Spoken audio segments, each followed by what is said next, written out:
వ్యయ నియంత్రణ చర్యల్లో భాగంగా దిగ్గజ టెక్ కంపెనీలు లే ఆఫ్లు ప్రకటిస్తున్నాయి. ఈ ఏడాది ప్రారంభం నుంచే గూగుల్, మైక్రోసాఫ్ట్, మెటా, టిక్టాక్ వంటి కంపెనీల్లో భారీగా ఉద్యోగాల కోతలు జరిగాయి.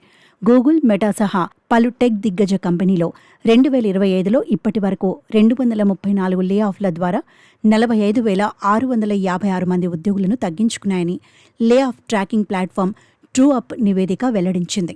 అంటే సగటున ఒక రోజుకు 439 మంది ఉద్యోగులు ఇంటి ముఖం పట్టారు. 2024లో 1,115 లే ఆఫ్ల ద్వారా 2,38,461 మంది ఉద్యోగులను టెక్ కంపెనీలు తగ్గించుకున్నాయని, అంటే రోజుకు సగటున 653 మందిని ఇంటికి పంపించేశారని నివేదిక స్పష్టం చేసింది.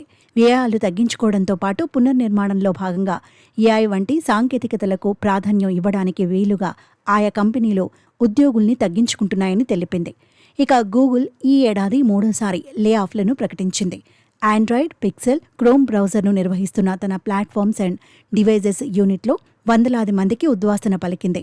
2024లో ఆండ్రాయిడ్, పిక్సెల్స్ విభాగాలను విలీనం చేసిన తర్వాత ఈ ఏడాది ప్రారంభంలోనే అమెరికాలోని ఉద్యోగుల కోసం స్వచ్ఛంద పదవీ విరమణ ప్రకటించింది. ఫిబ్రవరిలో గూగుల్ క్లౌడ్ విభాగం నుంచి ఉద్యోగులను తొలగించింది. మరోవైపు మైక్రోసాఫ్ట్ వ్యవస్థాగత నిర్మాణంలో భాగంగా మేలో లే ఆఫ్లు ప్రకటించబోతున్నట్లు తెలుస్తోంది. ఈ విడతలో మధ్యస్థాయి మేనేజ్మెంట్ ఉద్యోగులను తగ్గించడంపై దృష్టి సారించనుంది.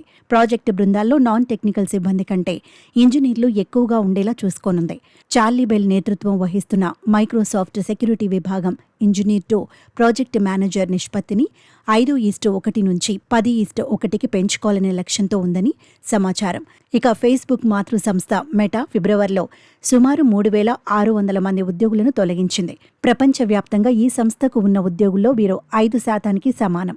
టిక్టాక్లో సుమారు 300 మంది ఉద్యోగులకు ఏప్రిల్లో లే ఆఫ్లు ప్రకటించే అవకాశం ఉందని టెక్ నిపుణులు అనుమానం వ్యక్తం చేస్తున్నారు. కానీ కంపెనీ ఇంకా అధికారికంగా ప్రకటించలేదు. టెక్ రంగంలో పెరుగుతున్న ఆందోళనల మధ్య ఇది జరిగే అవకాశం లేకపోలేదని టెక్ రంగ విశ్లేషకులు భావిస్తున్నారు. రానున్న రోజుల్లో మరిన్ని టెక్ దిగ్గజ కంపెనీలు భారీ సంఖ్యలో లే ఆఫ్లు ప్రకటించే ప్రమాదం లేకపోలేదని అభిప్రాయపడుతున్నారు.